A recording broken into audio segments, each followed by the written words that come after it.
Pokemon Infinite Fusion is an incredible fan game that lets you fuse any two Pokemon together. And the best part is, it is completely free to play on your PC. Here's a quick guide for 2025 on how to get started. The most important step is to get the game from a trusted official source to avoid malware. Once you are on the download page, click the download button. The file is usually a compressed zip file. Now, you need to extract the game files from the downloaded zip folder.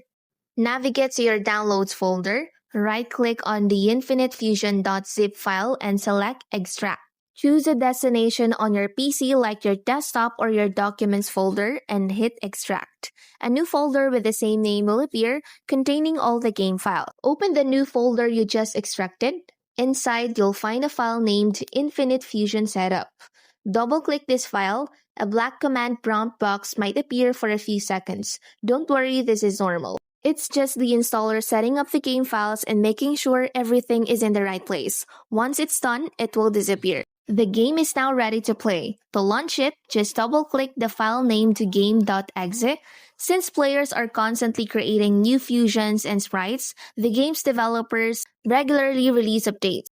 To get the latest sprites and features, just go back to your game folder and double-click to update that path file. This will ensure you have all the newest content and an even better experience. Enjoy your new adventure.